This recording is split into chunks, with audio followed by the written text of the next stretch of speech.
What's up, fight fans? Welcome to the Mayweather vs. McGregor kind of post-fight show, even though this is Sunday and nearly 24 hours after the fight took place.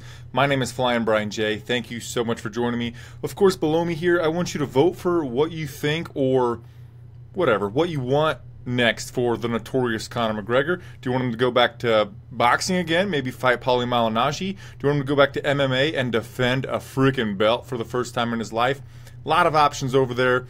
Khabib the Eagle, the winner of Tony Ferguson versus Kevin Lee, of course, the Diaz trilogy. I've got some opinions. Also, if I could have another poll below me, I would ask you guys, are you happy that you purchased the pay-per-view? Do you think that it was worth $100?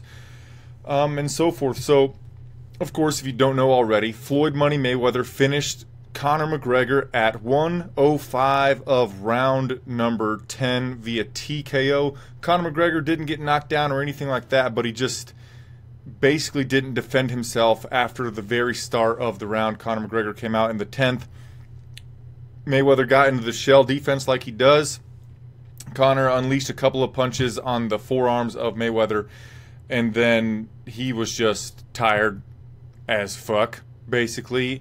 And he had eaten a lot of lead right hands from Mayweather, and he'd eaten quite a few good punches from Mayweather, and he just wasn't returning fire, and he wasn't really intelligently defending himself. So that's one thing that was of issue right away after the fight was over. A lot of fight fans thought that it was an early stoppage. Lucas Taylor says perhaps what's next for McGregor is 170 pounds against Woodley. Man, that might be the first exciting Woodley fight in a super long time. But anyway, so people were talking about the stoppage was early on McGregor because he didn't fall down or anything like that. Because afterward McGregor said he wasn't taking damage. He was just tired. He was just fatigued. I was just fatigued. It wasn't damage. I was just fatigued. And the announcer's like, so you're saying you were tired? And he's like, yeah, fatigued. But no, it was a good stoppage. You could see at the end of round 9, McGregor wasn't firing back, and he was just clinching a whole bunch. Looked like he was going in for some shitbox double leg takedowns like he did against Nate Diaz, but of course you can't do that, so the referee just separated him, and McGregor wasn't doing a whole bunch. In fact, he did so little in that round that 2 of the judges gave it a 10-8 round for Floyd Mayweather in that round. Then between rounds 9 and 10, Mayweather's corner just said, bro, hit him with a couple of shots and clinch. Just try to clinch right out this round, and let's get to the 11th round. And so, like Luca Fury from Fury's Fight Picks, he tweeted, it didn't seem like McGregor's corner was trying to win that round or even trying to win that fight at the point. Trying to win the fight at that point. He was just trying to make it to the judges' scorecards, which, of course, we can talk about. The judges' scorecards were goofy.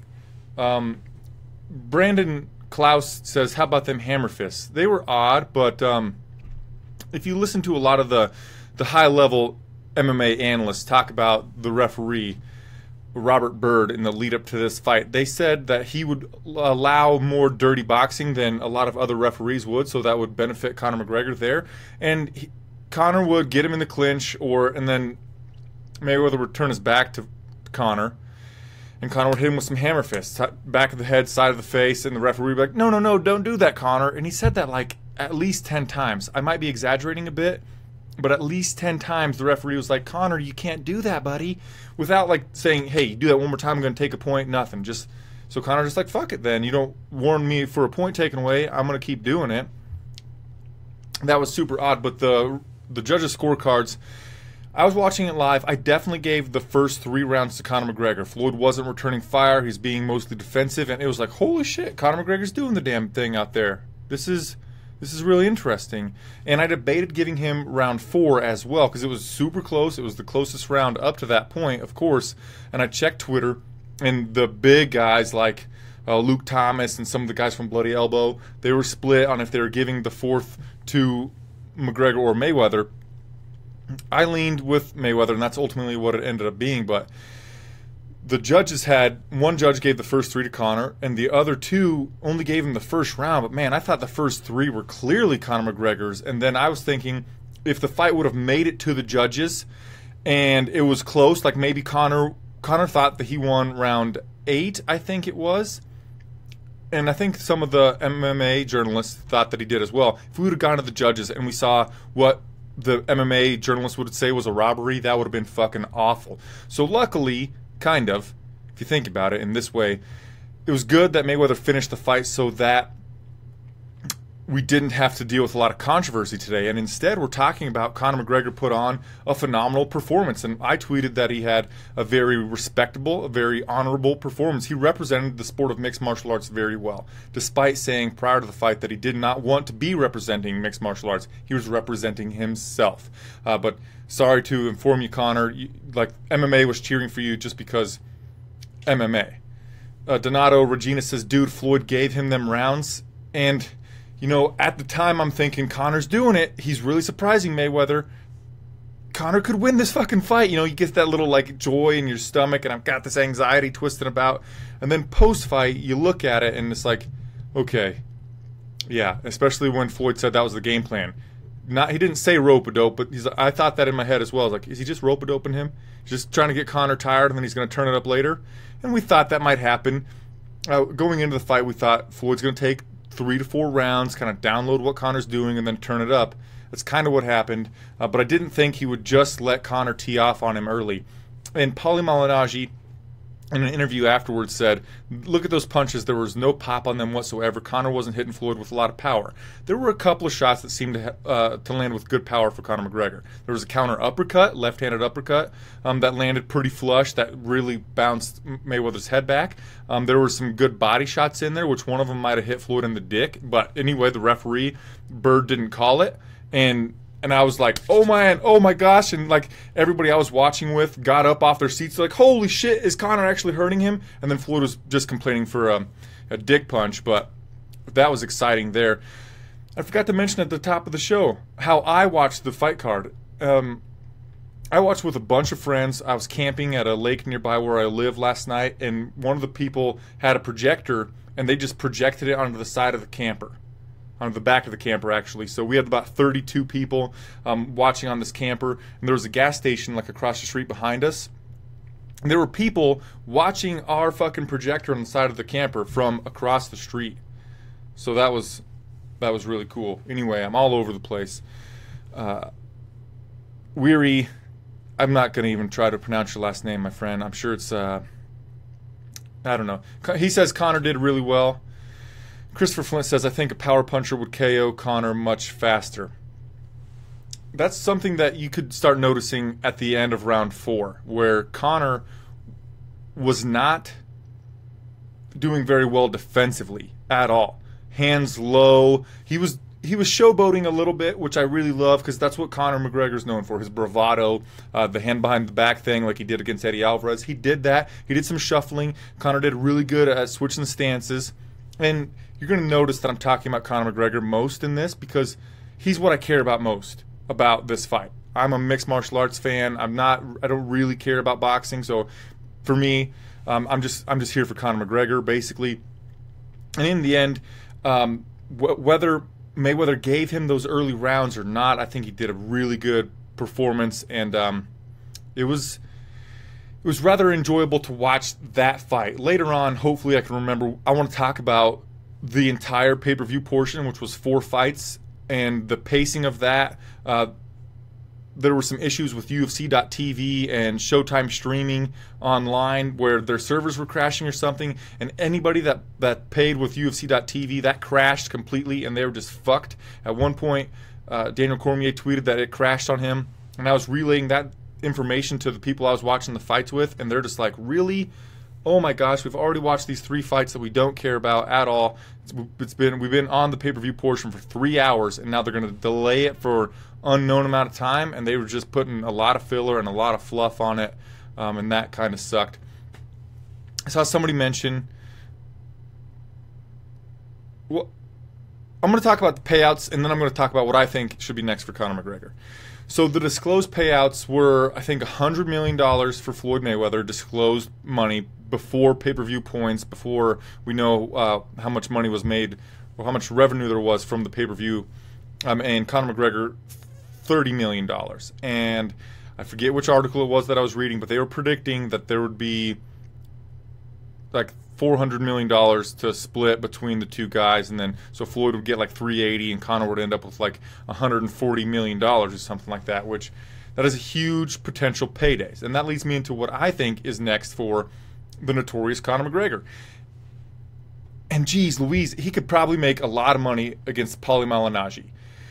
Again, in that interview after the fight where Paulie Malignaggi's just sipping on a Coke at a diner or something, you can find the video on the internet. ZP Gifts found it for me. That's how I watched it. Or no, Luke Thomas found it. So check out Luke Thomas's page. And Paulie Malignaggi, evidently his distaste for Conor McGregor still lives on, and he said that he would love to fight Conor McGregor, said it would be the easiest payday of his career. And when they sparred, which I'm interested to see the sparring footage, Conor's team said they would release it after this fight was over, so I'm interested to see that. That'll be fun to watch, probably one of the most watched YouTube videos ever, maybe. But Paulie said in that sparring match he was hitting harder than Conor McGregor because Conor was throwing purely arm punches. He wasn't sitting down on his shots. He doesn't know how to use his power that well for boxing. He doesn't know how to vary up what he's going to be doing. He's got plan A. He doesn't have plan B, C, D, or whatever. So Paulie said that he is super confident if he were to fight Conor McGregor in a real fight and train for it. He thinks he could beat him. And also, obviously, I think there's a lot of money on the table for that. Conor did say, though, that he's going to go back to the UFC for certain. And Christopher Flint says if he doesn't go back to the UFC and fight the interim 155-pound champion and goes for Diaz again, he should be stripped. I agree, dude. I don't want to ignore Crippa, but if it was MMA fight, Mayweather wouldn't have even been able to stand there for one round. Apologize for the stuttering. Yeah, but it wasn't, man. I mean, we could talk about that. We could talk about ifs and buts and candies and nuts. We'd all have a Merry Christmas, but I'm not going to do that. Carlos Guillen? Sorry, dude. I'm terrible with last names. He better go back to MMA. He will not make it in the boxing world. No, he probably would lose to even Paulie Malignaggi. I mean, a lot of people were coming off of this like, wow, he really hung in there with like one of the greatest of his generation, if not the greatest of his generation in boxing, 50-0 Floyd Mayweather. Maybe he could actually be a professional boxer. I don't think it's going to happen. Even though the money's there, he could take a potential bout with Paulie Malignaggi just to make a lot of Benjamins again. But I want him to come back to the MMA world, and like Christopher Flint says, I want him to fight the champion, or the interim champion, whoever, Tony Ferguson versus Kevin Lee, because otherwise, and it's not just like what I want to see next for Conor McGregor, otherwise, why the fuck are we giving an interim belt to Tony Ferguson versus Kevin Lee? If Conor McGregor is going to come back and fight with it, he said he wants to fight soon, he wants to get back in there, he doesn't like to sit too long with a loss on his mind, he wants to get back in there, he wants to schedule his next bout. If he were to have his next bout at the end of this year yet, or the beginning of 2018, that's not that long away, right? And he's going to be fighting within that time period. I don't understand why we're giving an interim belt to Tony Ferguson versus Kevin Lee. If Conor McGregor wants it to be against Nate Diaz, then fuck it. Let's just say Nate Diaz versus Conor McGregor for the belt. Tons and tons of casual fans that just watched Conor McGregor versus Floyd Mayweather will have no idea that Nate Diaz does not deserve a 155-pound title shot whatsoever. The fight is just happening because they have the history there, because it's 1-1. We need the trilogy fight. But again, casual fans will have no recollection of what's actually going down, and they will think that this is a legitimate #1 contender fight, and it could sell like gangbusters. And maybe we don't even need the title belt for that. Brandon Klaus says, make UFC great again, no more intermediate belts. Yeah, no more interim belts. Danny Stewart says the ending was inevitable. Conor should fight Aldo again. He's never going to fight Aldo again. There's nothing in him for that. It's not happening. Sorry, my friend. It's just not happening. If you beat somebody in 13 seconds and they were widely regarded as the greatest fighter in that division ever, you're not going to fight them again, because if you can't make it more impressive than that. You can't top your own performance, so why do it again? Also, Conor's not going back to 145 pounds probably ever. So I think he's going to fight at 155 pounds. The most likely fight next for him is Nate Diaz. The reason I think that, the reason I believe that to be true, is because leading up to this fight and talking about Kevin Lee versus Tony Ferguson, Dana White would never commit to Conor McGregor will fight the winner of that interim fight, title fight. And if that was what, and maybe Dana White, too, was hesitant in saying that Conor was definitely next for them is because it's really up to Conor. If you listen to Conor's post-fight interviews, he talks about how his name was on the canvas. His name was on the poster, McGregor Promotions or whatever. So he has basically WME by the ball sack. He's like, this is what I'm going to do next, and that's how it's going to go down. And they're going to be like, well, okay, great, because you're our biggest cash-making person in the history of time. Christopher Flint says Aldo could move up to 155 if he wants Conor again. Yeah, but again, it's not happening because there's no upside for Conor. Jose Aldo, even though he's one of the best ever, he's not a draw. He just got kind of battered and beaten up, bullied by Max Holloway. So he's coming off of that. People are aware of that. Even casual fans, maybe they might not be, but there's just no upside for Conor McGregor ever fighting Jose Aldo again. Eric Dombrowski says they should strip him, honestly, then if that's what you really think that he should do otherwise than defend the lightweight belt.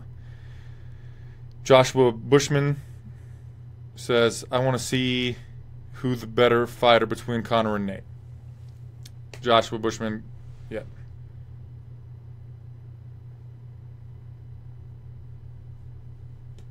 Lomachenko was into fighting in the UFC. Pass. Hard pass. So, yeah, I would like to see him fight. Actually, really, whatever.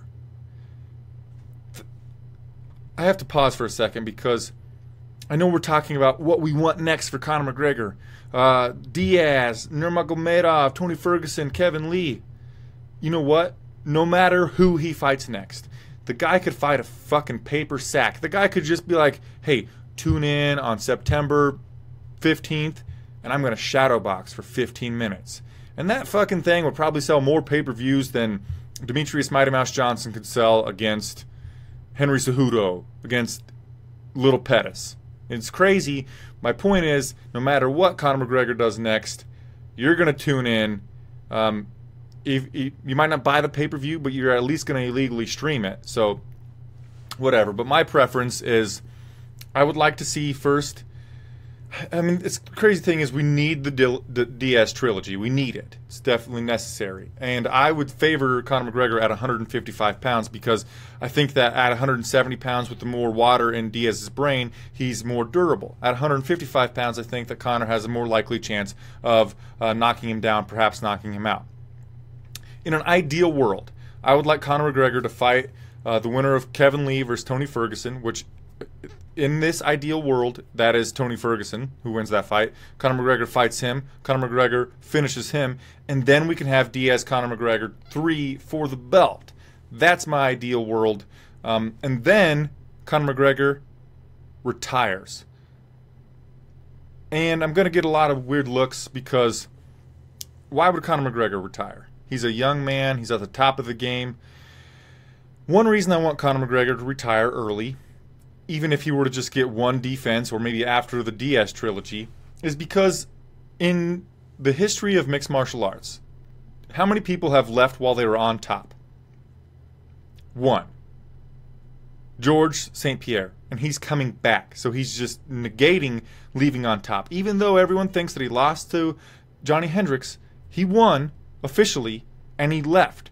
He had a hell of a run, a lot of title defenses, left defending his belt, a lot of money, but then he came back. Nobody leaves when they're on top, and that just sucks.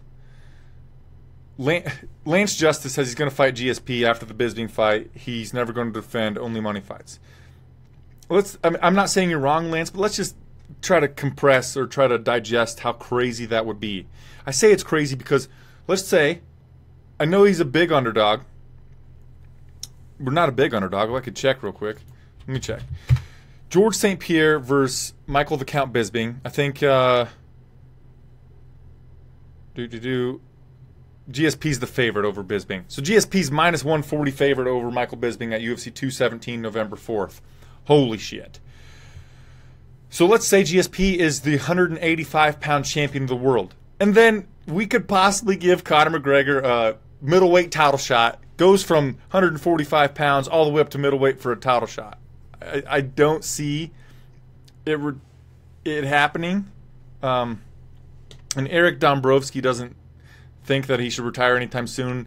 Probably doesn't like my opinion, but Conor, he's making a fuckload of money. He's all about those Benjamins. He just wants to have these marquee fights, so he's remembered when people look at the history of mixed martial arts, so that he's remembered. And he's also very cognizant of brain damage.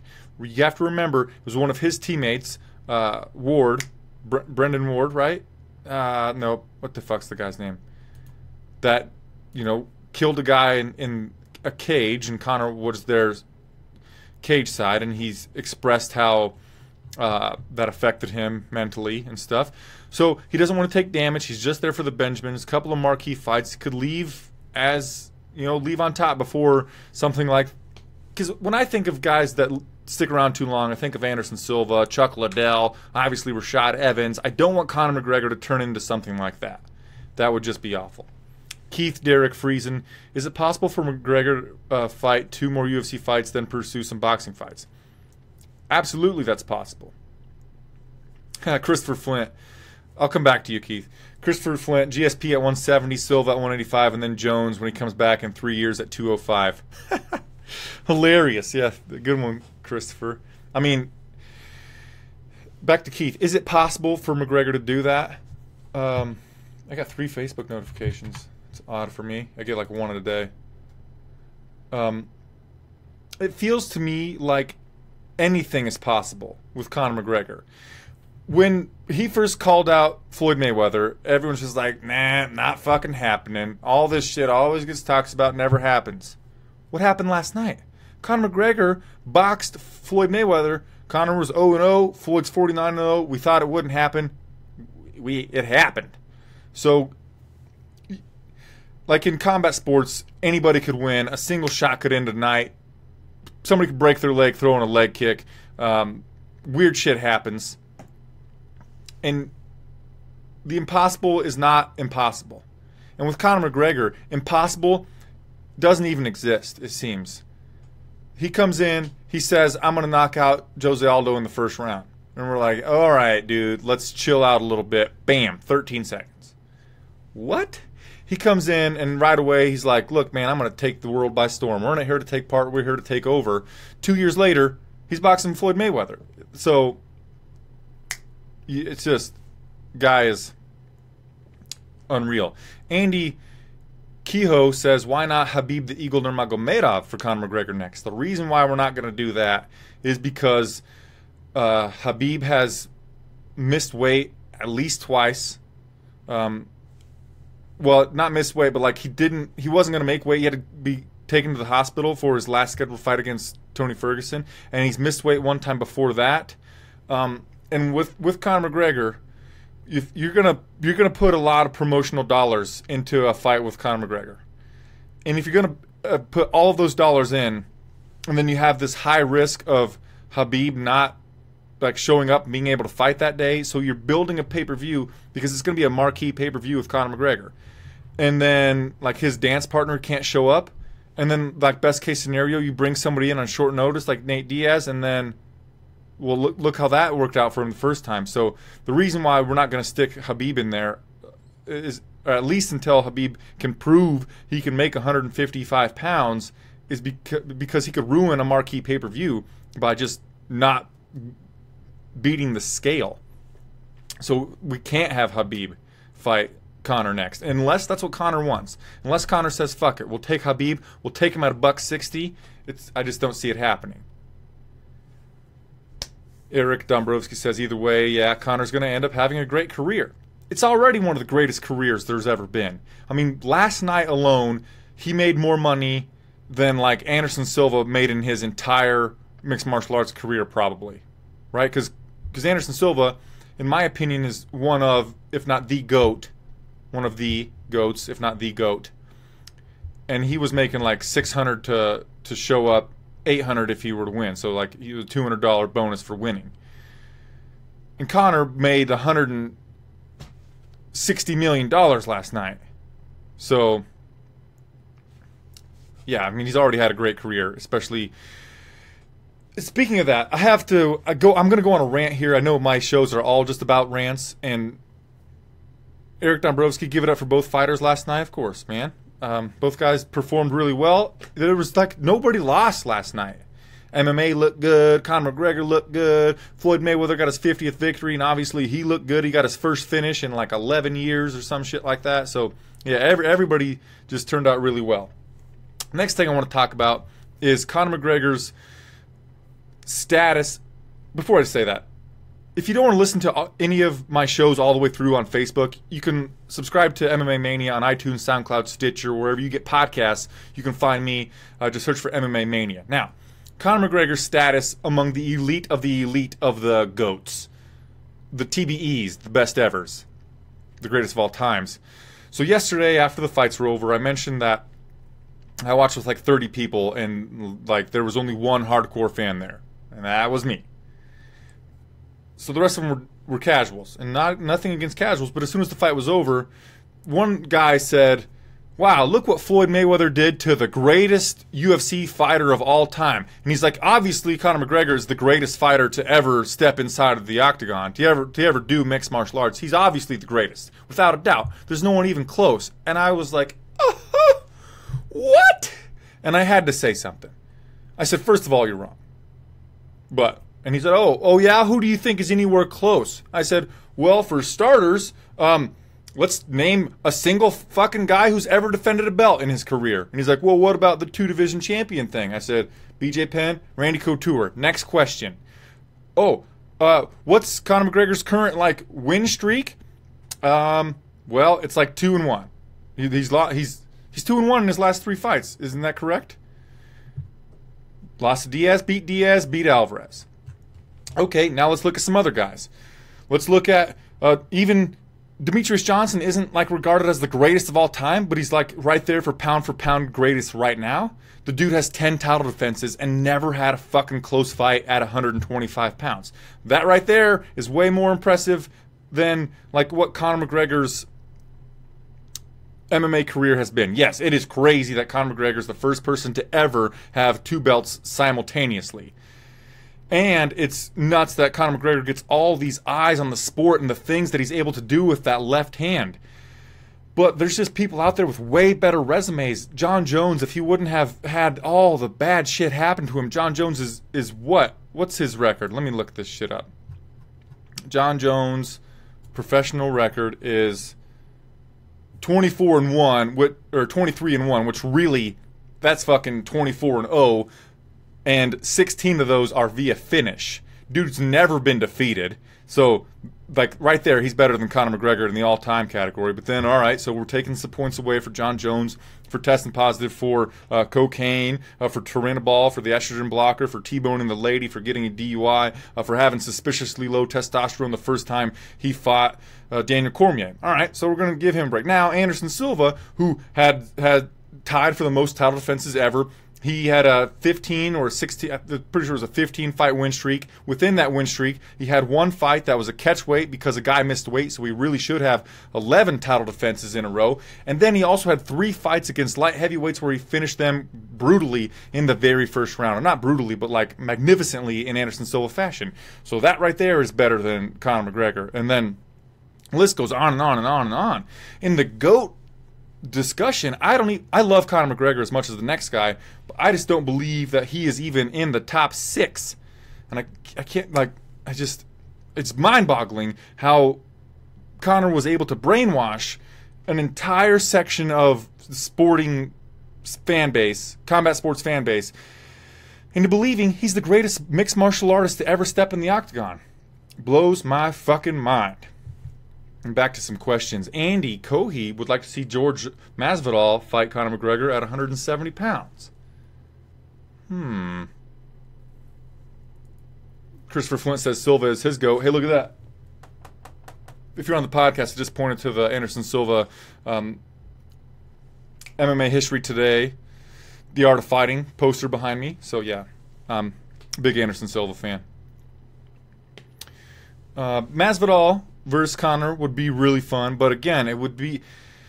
I don't think Masvidal is that big a name. It's a really, really risky fight for Conor McGregor, and if it happened at 170, I just don't see it. I think right now what's on the table is Khabib, if Conor wants it, which I don't know if, I think Dana White would try to steer him away from it, but perhaps Khabib, and then Tony Ferguson, Kevin Lee winner, Diaz. I think that's probably what's next for him.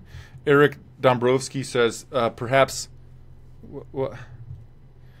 Okay, I got to read his comment here. He has mentioned he wanted Khabib, but yeah, that is why, I mean, if he was to stop it and retire now, or like he's going to, it's going back to MMA and have a long, great career, either or ends up happening will be epic, but excited for his upcoming return to MMA, and I want him defending the 155-pound belt ASAP. A fight with Conor McGregor and Edson Barboza would be a hell of a lot of fun. And I don't know, man. People, is Barboza scheduled with Diaz? It's not scheduled, is it? I would pick Diaz. I don't know. See, for a long time we thought that Edson Barboza has a terrible chin. We thought he was real chinny and easy to take down. But in his last few outings, he's shown some resilience. He's shown some adaptability. Obviously, he has that crazy quickness.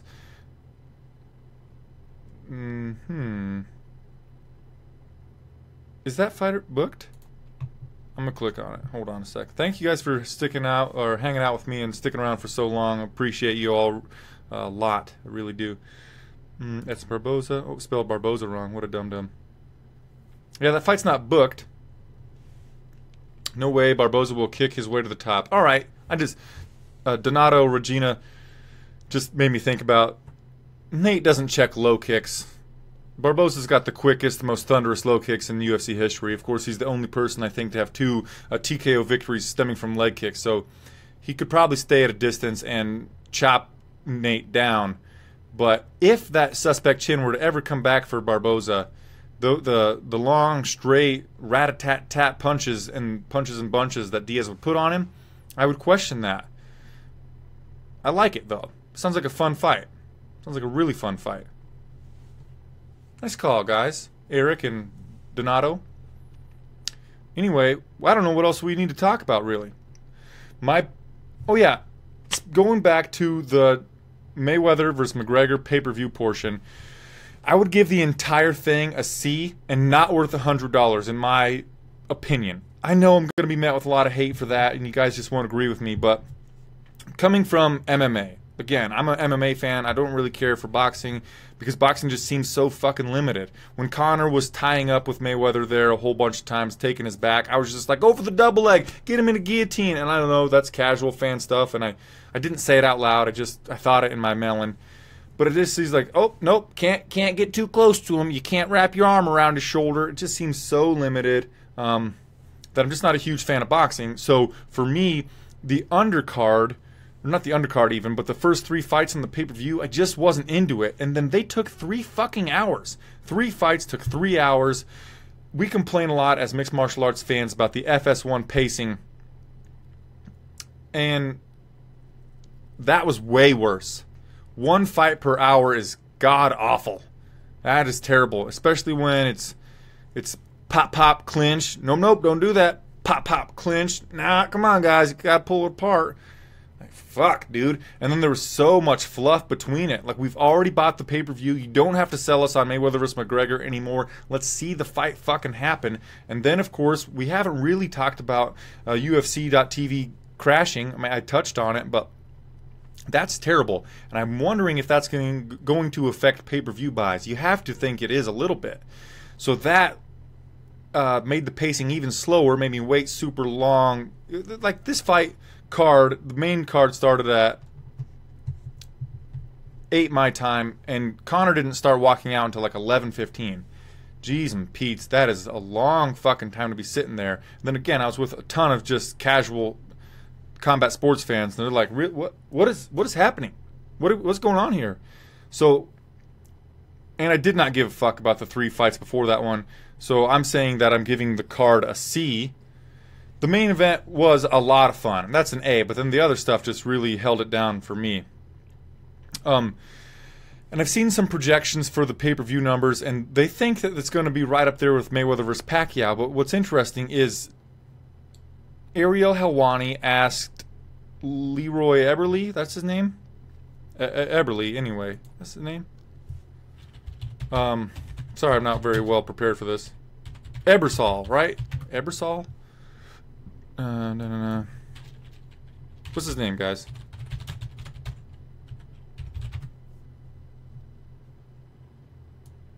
Eberle. Fucking. Anyway, I don't know why I'm blanking on it. Ariel Helwani asked him why there were 9 sections with nobody in them last night. And he just didn't have he didn't have an answer for him. He said, why were those sections empty? And he said, basically, Leonard Ellerby. He said, because there weren't butts in them. That's why they were empty. I'm like, okay, great.